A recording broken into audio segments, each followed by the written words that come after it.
En 1997, Laure Varidel publie son premier livre intitulé « Une cause café ». Ce livre a permis de lancer avec force le commerce équitable au Québec. Elle a aussi animé la chronique « Acheter, c'est voter » à l'émission Indicatif présent de la première chaîne de Radio-Canada. Laure Varidel a été présentée par le magazine Maclean's comme l'une des 25 jeunes Canadiens qui changent déjà notre monde. Pour la qualité de son engagement social et écologique, elle a été nommée au Cercle du Phénix de l'Environnement ainsi que membre honorifique du Golden Key Honor Society à l'Université McGill. Laure Varidel a de plus été décorée chevalier de l'Ordre de la Pléiade par l'Assemblée parlementaire de la francophonie. J'ai pas terminé. En 2011, elle a reçu un doctorat honoris causa de l'Université du Québec à Rimouski. Elle est doctorante à l'Institut des hautes études internationales et du développement à Genève. Laure est également porteuse d'eau pour Eau Secours, la coalition québécoise pour une gestion respectueuse de l'eau, aux côtés, entre autres, d'Hubert Reeves. Depuis 2008, elle est également porte-parole de la Caisse d'économie solidaire Desjardins, la principale institution financière spécialisée en économie sociale au Québec. Elle représente le placement à rendement social, un dépôt à terme qui permet à la Caisse solidaire de financer exclusivement des projets et des entreprises qui ont une valeur sociale, culturelle et environnementale. Une bourse de recherche a été créée en son honneur par Équiterre, en collaboration avec la Caisse d'économie solidaire, afin d'encourager des étudiants à suivre la voie tracée par cette pionnière. Et tantôt, elle me disait qu'elle était encore fort occupée par un doctorat. On a la chance de l'avoir parmi nous ce soir. Je vous invite d'accueillir chaleureusement Mme Laure Varidel. Merci.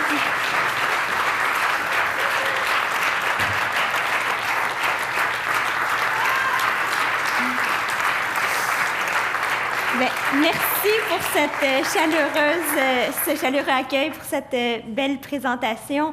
Et puis, je dirais d'entrée de jeu qu'il y a des places encore à l'avant. Je vois des gens qui sont derrière, debout. Je vous invite à venir vous asseoir, à vous installer confortablement parce qu'on m'a donné une 40aine de minutes pour vous parler. Et puis après, il y aura une période de questions. Fait que mettez-vous à vos aises. D'abord, je voudrais remercier Marc-André Brûlé pour l'invitation et la Tresselle en général pour l'extraordinaire travail qui est fait dans la région ici. Marc-André m'a accueilli un petit peu plus tôt cet automne pour aller rencontrer différentes initiatives de la région en économie sociale et en économie verte. Alors, merci beaucoup, Marc-André, pour ça. Je voudrais remercier les gens qui m'ont rencontré un petit peu plus tôt. Toute la gang du marché de solidarité de Joliette, Annika Boissonneau, Muriel Lavargne, Geneviève Barry, Cédric Côté, Annika Boissonneau, Geneviève Gagnon de Saint-Gabriel-de-Brandon, Odette Sarrazin. Ouh, il y a de l'écho. Je vais bouger un petit peu. La coopérative Profidor, Jacques Leblanc, Alain Brassard, la Maison du pain d'épices, Louise Mathieu Mills qui est là avec Alan Mills et Daniel Ricard, le Havre familial, Philippe Morin que j'ai pu rencontrer, avoir des très belles discussions. J'ai aussi rencontré à Gros-Sang Stéphane Bocage et Anne Tardif, qui, elle, est d'Olsim, et de la Nodière économique, Michael Murphy, qui travaille sur le développement durable. Donc, merci à tout ce beau monde.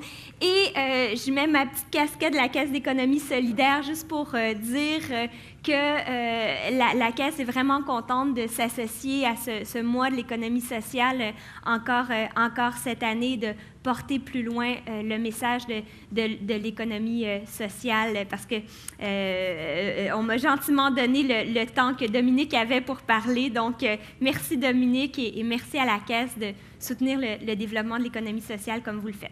Bon, là, j'ai envie de vous faire un petit exercice.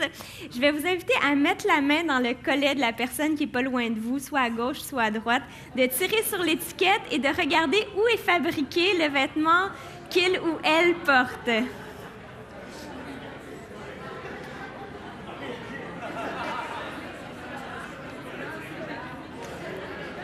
Vous pouvez regarder vous-même si vous êtes trop gêné aussi. Des fois, c'est sur le côté aussi. Maintenant, c'est très dur de trouver des vêtements qui viennent d'ici. OK, bon, avant que tout le monde se mette tout nu, hein, parce que sinon, on ne voudra plus m'inviter, je vais vous demander un petit effort d'imagination. Pensez que la Terre tourne, là, quand vous parlez, quand vous mentionnez les pays, vous pouvez les crier très fort. le pays s'illumine. Donc, où est-ce que c'était fabriqué? Chine, Inde, Canada, Bangladesh, Canada, Cambodge. J'ai pas entendu? Encore? Gabon, OK. D'autres pays? OK, je suis sûre qu'il y en a plein d'autres, mais OK. Pensez maintenant à ce que vous avez mangé pour le petit déjeuner ce matin. J'imagine qu'il y a des gens qui ont bu du café ici. Non? OK. Ben, il doit y en avoir, moi, quelques-uns qui ont bu du café. Hein? Puis ici, vous devez boire juste du café équitable, j'imagine, hein?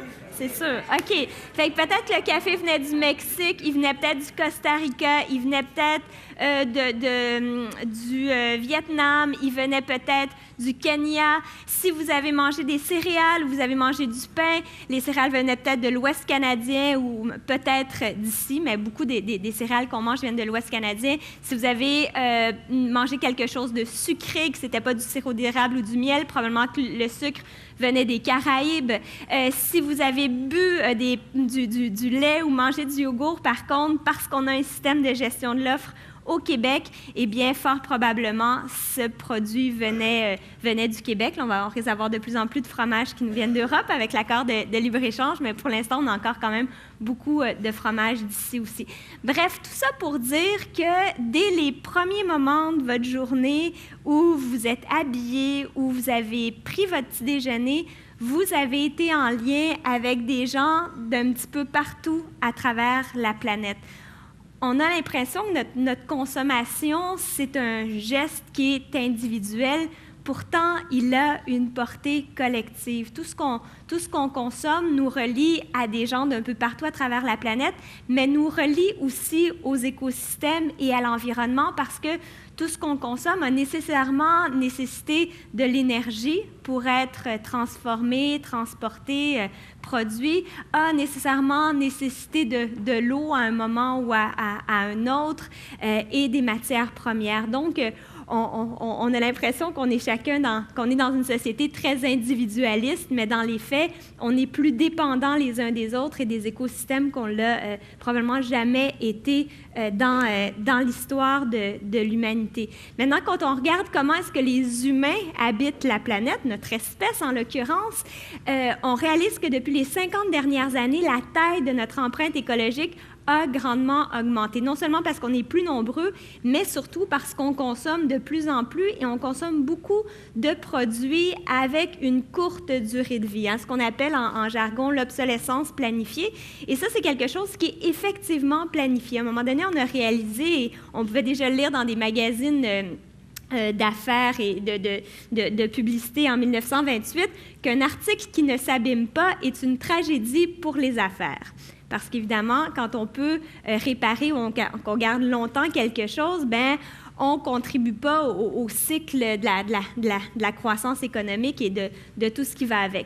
Donc, si je vois quelques têtes blanches dans la salle, même moi, je me rappelle quand j'étais petite et que le grille-pain se brisait ou que la radio se brisait, qu'est-ce qu'on faisait avec? Réparer. Et maintenant, quand on veut le réparer, qu'est-ce qu'on nous dit? Ça coûte moins cher d'en acheter un autre. Pourquoi ça coûte moins cher? Bien, parce que, dans le fond, on ne tient pas compte du véritable prix de ce que l'on achète, du coût environnemental, donc la pollution que génère notre société de surconsommation, ni du véritable prix social non plus, parce que si on est dans le consommer-jeter pour les objets qu'on achète, on l'est beaucoup dans le cycle du travail aussi. Hein. Typiquement, quand ça ne fait plus l'affaire, on change d'employé ou on change d'employeur et on va comme ça très vite dans des cycles qui vont vite. Donc, tout ça a amené des pressions de plus en plus grandes sur les écosystèmes d'un bout à l'autre de la planète. Et ça a des impacts non seulement sur la santé de la planète, mais sur notre santé aussi, parce que ce cycle du consommer-jeter non seulement contribue au changement climatique et contribue à la perte de biodiversité, mais contribue aussi à une augmentation de la contamination chimique. Dans le cas des enfants, par exemple, on sait qu'ils sont particulièrement vulnérables à la pollution parce que en unité d'air, d'eau et de nourriture qu'ils consomment, ils en absorbent beaucoup plus que nous et aussi parce que leurs organes ne sont pas encore complètement matures. Donc, on a de plus en plus de données qui établissent des liens entre la pollution et la multiplication des cancers, mais aussi de différents problèmes de santé mentale parce qu'il y a beaucoup de perturbateurs endocriniens dans notre environnement. Ça, c'est des éléments qui jouent qui imitent certaines de nos hormones et donc qui ont un effet aussi sur le moral, la dépression et tout ça. Et dans le cas des enfants, il y a de plus en plus d'études comme celle-là qui a été publiée dans la revue pédiatrique qui établit un lien entre la concentration élevée de pesticides phosphorés dans les aliments des enfants et le risque de souffrir de troubles et déficits d'attention avec ou sans hyperactivité. On sait qu'il y a de plus en plus d'enfants qui sont affectés par ce phénomène-là. Donc ça, c'est juste un exemple. Ceci dit, si je vous demande quel est le premier déterminant social de la santé, ou en d'autres mots, qu'est-ce qui tue le plus de gens? Quelqu'un qui me faisait ça? Oui. Alors, c'est lié à l'économie. C'est la pauvreté, en fait, qui tue le plus de gens à travers la planète et qui détermine pour beaucoup non seulement comment on va vivre, mais combien de temps on va vivre selon qu'on naisse dans un pays en Afrique ou en Europe, ou même, je vous dirais, au Québec même, si on compare l'espérance de vie à Montréal, l'espérance de vie dans le secteur qui est couvert par le CLSC d'Hochelaga-Maisonneuve et le secteur qui est couvert par le CLSC de Ville-Saint-Laurent, il y a un écart d'espérance de vie de 11 ans. On est dans le même pays, on est dans la même province, on est dans la même ville, et pourtant, il y a un écart si grand. Et ça, c'était dans le rapport du directeur de santé publique de Montréal. Donc, les inégalités joue un rôle, et la pauvreté joue un rôle très, très important. Pourtant, quand on regarde globalement à l'échelle de la planète, même s'il y a eu une petite crise en 2008, la croissance économique s'est maintenue. Et même si on regarde au Canada aussi, en fait, c'est la même chose et au Québec. Bon, il y a un ralentissement, là, on parle de 0,9 % de croissance, mais on continue quand même à croître. Pourtant, depuis des années, on entend encore et encore qu'on n'a pas d'argent. Hein? Les individus ne semblent pas avoir d'argent, les États ne semblent pas avoir d'argent. Donc moi, j'ai beau être en train de faire un doctorat, je me pose exactement la même question que Mafalda et je me demande où est-ce qu'il va tout cet argent que les gens, les États n'ont plus? Parce que quand on regarde les chiffres, malgré tout, il y a une augmentation de la richesse monétaire. Alors, quand on regarde un petit peu de plus près, cette richesse-là, comment elle est produite? Qu'est-ce qui vient de l'économie réelle, donc la ligne bleue, qui est les échanges de biens et de services, et qu'est-ce qui vient de l'économie financière, donc par la spéculation, les actions en bourse, et simplement même l'augmentation de la valeur foncière? On réalise que la majorité de la croissance du PIB, de la production de la richesse, c'est vraiment fait dans le secteur financier. Un exemple de ça, par exemple, on va prendre une terre agricole. Les terres agricoles au Québec ont augmenté de valeur depuis les années 90 de 400 %. Okay? Donc, il y a eu une réalisation de croissance, un enrichissement. Pourtant, c'est la même terre agricole qu'en 1990. À la limite, plusieurs sont encore plus pauvres qu'elles étaient, ces terres-là, parce qu'il y en a qui souffrent de problèmes d'érosion, de pollution et tout ça. Donc, c'est pour vous montrer à quel point notre vision de la croissance et de l'enrichissement n'est pas nécessairement liée à un enrichissement réel de la population ou même de valeurs qu'on a vraiment. Ça se fait beaucoup dans le secteur financier, dans le secteur des banques. On va observer, quand on pense à l'augmentation des inégalités, vous vous promenez à Montréal, on me disait que même à Joliette, c'était quelque chose qui se voyait de plus en plus. On va avoir d'une part de plus en plus de sans-abri et d'autre part, on va aussi voir qu'il y a une augmentation des ventes dans les produits de luxe. On va voir de plus en plus de Mercedes, de BMW et autres. Donc, on voit que là où est-ce qu'il y a un appauvrissement, c'est beaucoup auprès de la classe moyenne et ça, c'est à travers tout le Canada. Et d'après l'OCDE, en fait, c'est au Canada qu'on constate la plus importante montée des inégalités dans tous les pays de l'OCDE. Donc là, moi, j'ai une petite devinette pour vous. Là, j'essaie essayer de me dire essayer de deviner qui a pu écrire une chose pareille. Si nous ne voulons pas que notre avenir, celui de nos enfants et des générations futures, soit semé de catastrophes financières, économiques, sociales, écologiques et par conséquent humaines, nous devons changer nos manières de vivre, de consommer, de produire. Nous devons changer les critères de nos organisations sociales, de nos politiques publiques. Chacun pressent qu'une formidable révolution nous attend. Qui a pu écrire une chose pareille? Platon? Non, j'ai pas compris. Non. Non, et d'autres idées, c'est plus récent que ça quand même. Ni Socrate non plus. Albert Jacquard, non, c'est pas lui, mais c'est vrai qu'il dit des choses comme ça. C'est pas moi qui l'ai inventé, ni Al Gore. C'est Nicolas Sarkozy. Alors, l'ancien président français, il a écrit ça en préface du rapport de la Commission pour la mesure et les performances économiques et le progrès social.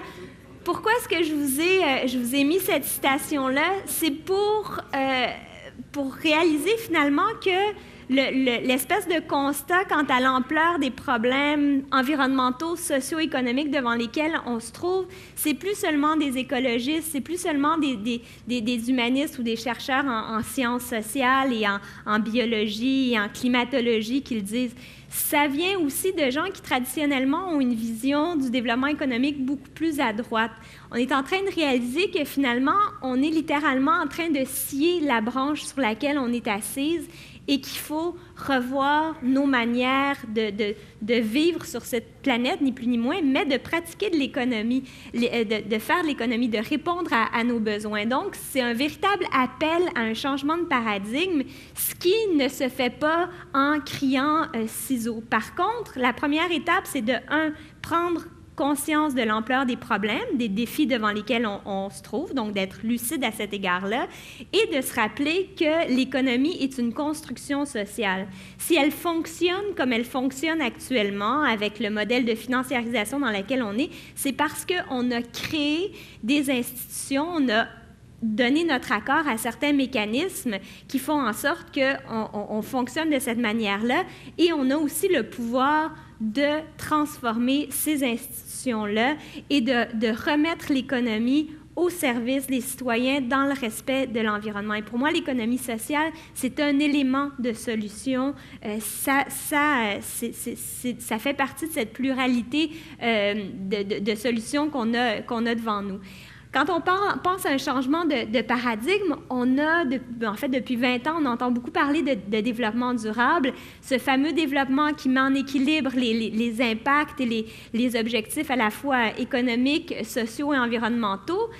Et je pense qu'on a réussi à faire des belles choses en 20 ans, mais c'est clairement insuffisant parce que 20 ans plus tard, 20 ans après la première rencontre de Rio, on réalise que les problèmes continuent à augmenter dans les 3 sphères, aussi dans la sphère économique quand on regarde la question des inégalités et de la financiarisation de l'économie. Donc, je pense qu'il faut oser réfléchir plus loin et re-questionner certains principes. Qu'est-ce que ça veut dire vraiment efficacité, rentabilité, productivité, quand on réalise que finalement 30 à 50 % de la nourriture produite sur la planète, et c'est des chiffres qui sont similaires au Québec, est gaspillée alors qu'il y a 5 millions d'enfants qui meurent littéralement des conséquences de l'insécurité alimentaire à travers le monde, que nos banques alimentaires ici ne suffisent pas à la demande et de plus en plus de la part de gens aussi qui pourtant travaillent.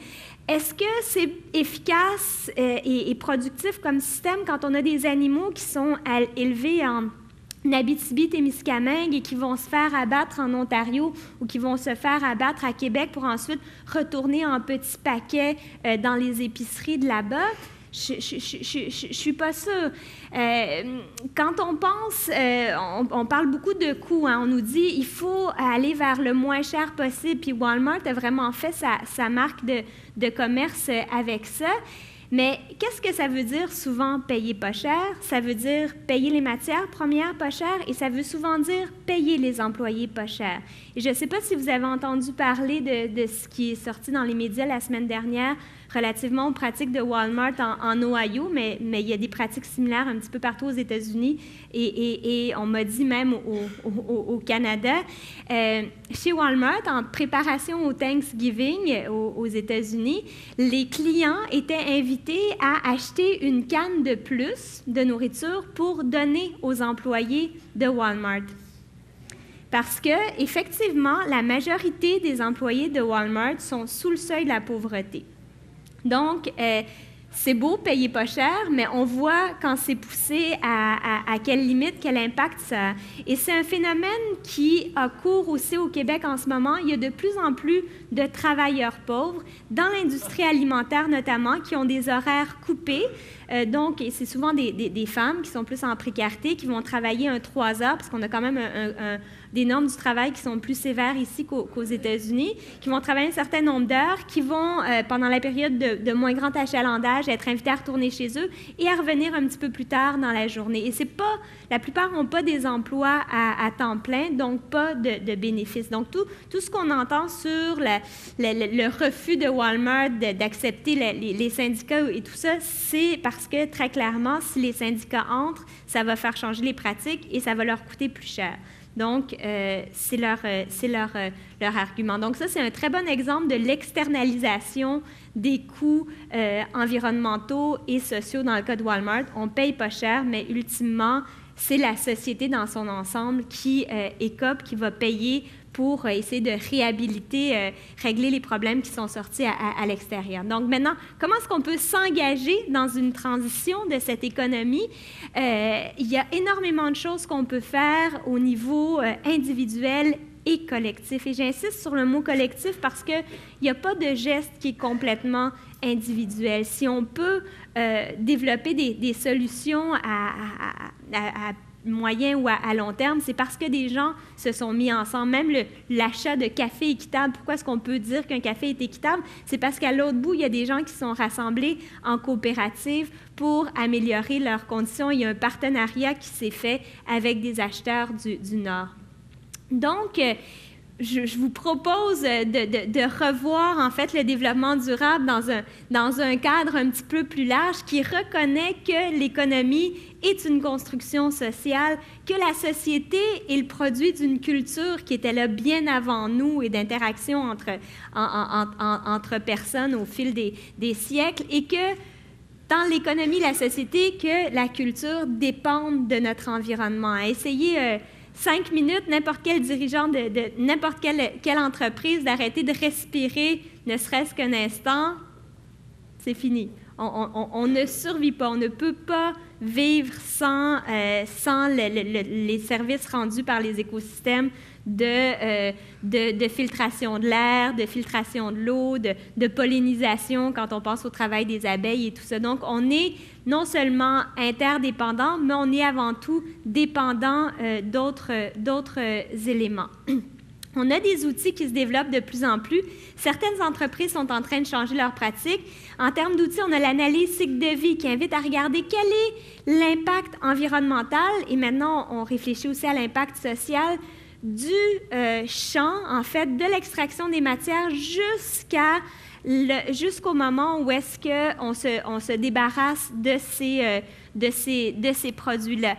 Et au-delà de simplement essayer de réduire l'empreinte écologique à chaque étape, on va de plus en plus vers l'éco-conception ou l'écologie industrielle ou le biomimétisme. Donc, on va essayer de s'inspirer de la nature pour recréer des entreprises qui vont prendre comme matière première, par exemple, les déchets d'un autre secteur. L'exemple de ce sac-là, d'ailleurs, qui a été fait par une entreprise d'économie sociale des Laurentides, les ateliers Eclipse, eh bien, ils reprennent des bannières d'affichage pour coudre des sacs comme ça et les revendre. Ils font toutes sortes d'outils avec ce matériel-là qui, autrement, serait un déchet important.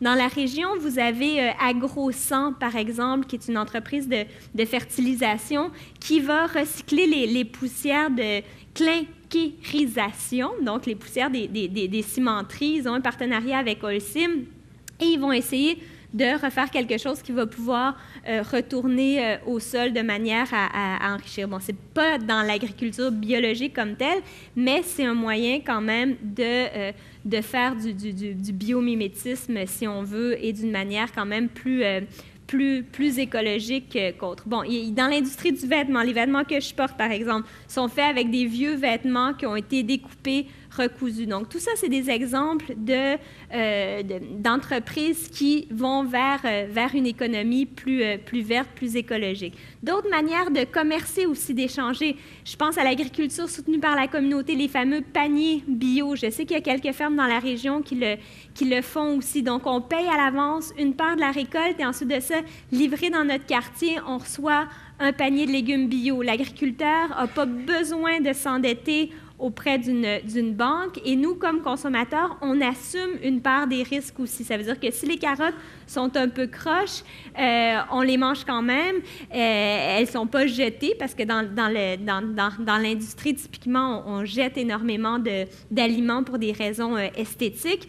Et on assume une part des risques. Donc, si les dorifores ont mangé toutes les pommes de terre cette année, on aura peut-être un petit peu plus de poireaux ou d'autres choses dans notre panier. Donc, on rétablit un rapport de proximité entre ceux qui nous nourrissent et ceux qui consomment. Et j'ai pris l'exemple de la ferme La Grelinette à Saint-Armand, pas loin d'où j'habite, dans les cantons de l'Est.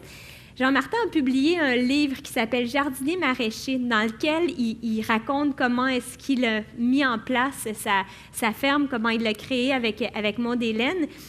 Et ils vivent de l'agriculture à 100%, sans autre travail à l'extérieur, en cultivant sur moins d'1 hectare de terre. Dans une époque où on nous dit en agriculture, il faut avoir des parents qui ont une ferme avant, il faut emprunter des sommes incroyables. On ne peut pas, comme jeunes, se lancer en agriculture. Eux, ils ont développé un modèle avec la permaculture qui leur permet, et grâce à l'agriculture soutenue par la communauté, d'être beaucoup plus rentable par dollar investi que la moyenne des fermes québécoises et que la moyenne des fermes canadiennes. Et pourtant, ils sont dans un modèle complètement alternatif. Donc, comme quoi, on a intérêt parfois à think outside the box, comme disent les Anglais, et repenser à d'autres manières de répondre à nos besoins et d'échanger qui, ultimement, vont être plus enrichissants dans leur cas que bien des fermes industrielles. Donc, construire une économie écologique et sociale, ça se peut, et ça se peut à force de gens qui osent innover, qui osent faire les choses autrement, et dans toute leur diversité, en collaborant de multiples manières. J'ai mis l'image des oies, j'en ai vu encore ce matin. Vous savez que les oies, contrairement à ce qu'on pourrait penser quand on les voit, c'est jamais la même qui est au devant, hein? Elles échangent leur place pour profiter du battement les unes des autres. Puis je pense que dans l'économie sociale, c'est beaucoup ça. Il y a un échange de gens qui sont devant. Et si on veut penser à une économie plurielle, si on veut penser à une économie écologique et sociale, il faut créer des maillages, des partenariats, des alliances, non seulement entre acteurs d'économie sociale, mais en faisant des partenariats comme ça se fait avec des initiatives publiques et même avec des initiatives privées. Donc, vraiment miser sur la coopération. Et j'insiste sur le mot coopération et je le mets un petit peu en réponse à tout le discours qu'on entend sur la nécessité d'être compétitif, hein. C'est beaucoup ce qu'on a entendu. Si on veut que nos entreprises réussissent, il faut être compétitif et il faut aller toujours plus loin. Et on nous disait, mais c'est comme ça dans la nature, si on mettait ça sur le dos de Darwin, à dire que Darwin disait que les espèces qui sont les plus combatives sont celles qui survivent. Bien, je vous invite à relire Darwin si vous avez le temps et le goût. Et ce que vous découvrirez, en fait, c'est que bien plus que la compétition entre les espèces, c'est la coopération et l'entraide qui ont été des facteurs d'évolution. Ce sont les espèces qui sont le mieux parvenues à travailler les unes avec les autres, qui ont pu se développer le mieux, et les humains, jusqu'à présent, étaient l'espèce qui était parvenue le mieux à faire ça. Et là, on réalise que depuis les 30 dernières années, on a beaucoup misé sur le chacun pour soi, sur l'individualisme. Mais qu'est-ce qu'on entend de la part des scientifiques quand ils regardent le bilan, ce qui se passe tant au niveau climatique que dans le secteur de la biodiversité, c'est que notre espèce est menacée par ses propres comportements. Donc, je pense qu'on a une réflexion de fond à faire sur notre manière de vivre ensemble, sur notre manière aussi de faire de l'économie, des valeurs qu'on met de l'avant. Moi, j'avais juste envie de faire une parenthèse pour ça, relativement à la multiplication d'initiatives qu'on voit sur le terrain en économie sociale ou en économie écologique. On a tendance à dire, à les considérer un petit peu comme marginales. Hein. Quand on les regarde, oui, c'est beau, font des beaux projets, mais quand on les regarde dans leur ensemble, on réalise que c'est plus qu'une multiplication d'initiatives ici et là. Puis je pense qu'il y a des analogies intéressantes à faire avec le système immunitaire. Vous savez que notre système immunitaire, ce n'est pas un organe en particulier qui contrôle tout et qui détermine qu'est-ce qui se passe, comment on résiste au virus ou comment est-ce qu'on va réparer, notre corps va réparer une blessure. C'est vraiment le travail de beaucoup de cellules différentes. Il y a d'une part les anticorps qui vont dire non qui vont rejeter certains virus ou certaines bactéries. Et il y a les cellules souches et toutes sortes des cellules qu'on va avoir dans notre estomac, dans nos reins, partout, qui vont jouer un rôle aussi de reconstruction quand on est malade pour réparer les blessures et tout ça. Et je pense qu'en économie et dans la société en général, on a un petit peu de tout ça. On a des sentinelles ou des globules blancs qui disent non à certaines initiatives. On pense aux mobilisations qu'on a connues pendant le printemps érable, la Grande Marche pour la Terre et tout ça, des hauts-là qui sont envoyés très clairement de la part d'une partie de la société, une mobilisation. On a des élus aussi qui se mobilisent. On pense à ce qui s'est passé à la ville de Gaspé, par exemple, quand il y a eu une réglementation pour la protection de l'eau potable, où on disait non, on ne veut pas de l'exploration pétrolière à n'importe quel prix, on veut protéger notre eau. Et il y a toutes sortes d'initiatives qui sont donc ramenées après devant nos élus aussi à l'Assemblée nationale pour que ces désirs-là, ces demandes de la société civile s'articulent en loi, en réglementation. Et dans le cas de l'économie sociale, je pense un beau succès qu'on a vécu récemment, c'est la loi cadre sur l'économie sociale. On l'a mentionné tout à l'heure. Donc, comment est-ce qu'on peut partir d'initiatives qui sont citoyennes avant tout et demander une reconnaissance et faire en sorte finalement qu'on met les conditions gagnantes pour que ces solutions se développent encore plus. Dans la région, il y a un fleurissement absolument extraordinaire d'initiatives. Je ne sais pas si vous avez tous lu le portrait des entreprises de l'économie sociale dans la Nodière. Il y a quelques chiffres qui ont été mentionnés plus tôt, mais il y a vraiment beaucoup de choses qui se passent. Moi, parmi les acteurs que j'ai rencontrés, je le disais tout à l'heure, il y avait les gens du marché de solidarité régionale de Joliette. Ça, c'est une super opportunité qu'on a comme consommateurs de soutenir des entreprises locales, des artisans qui produisent autrement. Donc, on commande par Internet une fois par semaine et ensuite de ça, on va chercher nos produits au marché de solidarité. Je pense à la Maison du pain d'épices de Saint-Jean-de-Matha, Louise et Miles qui sont là, qui font un super travail avec une mission d'alphabétisation, mais ils font beaucoup plus que ça en créant des liens entre les gens dans la région, en offrant un espace café avec des produits locaux principalement, mais même certains produits équitables aussi. Je pense à tout le travail que fait la Trécelle à essayer de mettre en lien, proposer des formations à des acteurs de l'économie sociale ici, le havre familial à Sainte-Béatrice, l'accompagnement de la Nodière économique, la coop Profidor qui a permis aux agriculteurs de la région de mieux tirer leur épingle du jeu. Donc, il y a vraiment une grande diversité d'initiatives qu'on associe même plus toujours à l'économie sociale, mais qui sont là, qui sont porteuses. Toutes les CPE, on connaît tous quelqu'un qui a profité des CPE, ça fait partie de l'économie sociale aussi. Je me permets de dire un petit mot sur le placement en rendement social, parce que j'ai parlé de la financiarisation de l'économie tout à l'heure, puis du fait que beaucoup d'argent est créé finalement dans l'économie spéculative, mais si on veut pouvoir soutenir des initiatives d'économie sociale, il faut aussi se donner des outils financiers pour faire en sorte que on se donne les moyens de pousser plus loin et de gagner du terrain sur d'autres pratiques. Donc, comme citoyen et comme entreprise, on peut décider de placer notre argent dans le placement en rendement social. Moi, pour mes épargnes, parce que je voulais éviter d'aller vers l'économie spéculative, mais j'ai même accepté d'être porte-parole, moi qui ne fais pas de publicité normalement, mais je suis membre de la Caisse d'économie sociale, parce que je pense qu'on doit se donner des outils financiers aussi. Desjardins est né il y a plusieurs années dans un contexte où il y avait un problème de surendettement des gens, il y avait un problème d'appauvrissement, et là, on est en train de retourner à des problèmes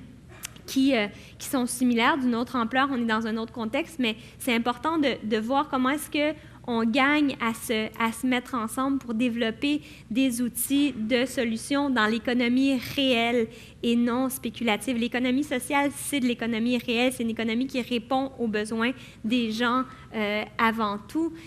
Tout ce qui est le développement, on peut y réfléchir aussi d'une manière plus globale. Le développement du commerce équitable. Quand on a commencé en 97, il y a à peu près personne qui connaissait le commerce équitable au Québec. Maintenant, on trouve des produits un petit peu partout dans la majorité des épiceries, dans beaucoup de cafés aussi. On trouve une diversité de produits, des bananes, du riz, de la quinoa, des épices, donc du cacao. Il y a vraiment beaucoup de produits différents. Pourquoi? Parce qu'il y a des gens qui l'ont demandé et il y a des entreprises, beaucoup d'entreprises d'économie sociale ici aussi, qui ont embarqué, qui ont décidé de faire les choses autrement, de remettre l'économie au service des gens dans le respect de l'environnement. Certains d'entre vous m'ont entendu dire « Acheter, c'est voter », c'était le titre d'un de mes livres, parce que je pense qu'effectivement, on a un pouvoir en tant que consommateur et on a de plus en plus de choix différents. Il y a des organismes de certification indépendants qui font un travail de vérification dans le bio, dans l'équitable, pour les produits forestiers, je pense au Forest Stewardship Council. Dans le cas de l'équitable, il y a Fairtrade, puis il y a même un nouveau logo de certification des petits producteurs directement. Mais il faut rester vigilant et faire attention aux fausses solutions, parce que dans tout le discours du développement durable, il y a aussi un certain nombre d'initiatives qui se disent très, très vertes, mais quand on gratte un petit peu plus, on réalise que ça ne va pas très loin. Donc, je pense qu'on a un devoir de rester informé, puis on a un devoir d'exiger aussi de la part de nos élus qui mettent en place des systèmes d'étiquetage d'information qui soient adéquats. Et au-delà de ça, je dirais, on doit mettre en place des règles du jeu qui soient justes pour tous, parce que moi, mon souhait le plus profond, c'est qu'un jour, on n'ait plus besoin de mettre le mot équitable après commerce, qu'on n'ait plus besoin de mettre le mot, merci beaucoup, le mot social ou écologique après économie, mais que les pratiques d'office de tout le monde soient sociales et écologiques. Mais pour en venir à ça, on a tout un travail à faire et ça se fera grâce à des gens comme vous qui agissent dans différents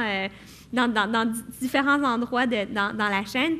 Et là, je vais me permettre une prescription, parce que Durkheim disait que les sociologues devaient être un petit peu comme les médecins de la société. Donc, ils devaient avoir le rôle d'identifier certains éléments de problèmes et amener des éléments de solutions. Puis de tout ce que j'ai pu observer en termes de succès dans des petites comme dans des plus grandes initiatives à l'échelle locale comme à l'échelle internationale, un élément qui est fondamental, c'est les liens. La capacité à créer des liens entre nous, dans les organisations, entre les organisations et plus largement entre les différents éléments plus globaux de la politique, nos plus grandes institutions.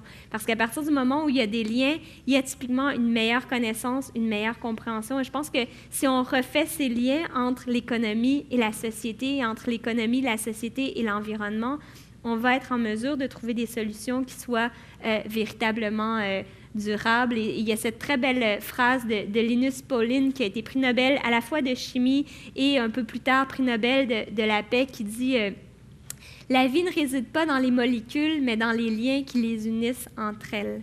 Donc, je pense que ce que fait la Trécelle, ce que vous faites ce soir à vous connaître dans la région, bien, ça fait partie de ce foisonnement qui est nécessaire à la vie de l'économie, à l'économie sociale. Puis en terminant, parce que je sais qu'il y en a parmi vous qui se disent « Bon, c'est donc bien utopique, c'est qu'elle nous dit. » Je suis sûre que c'est un petit peu en arrière de votre tête. On parle de changement de paradigme, c'est pas vraiment possible. Je vais vous lire un extrait, en fait, d'une lettre d'opinion qui est parue dans Le Devoir en 1940.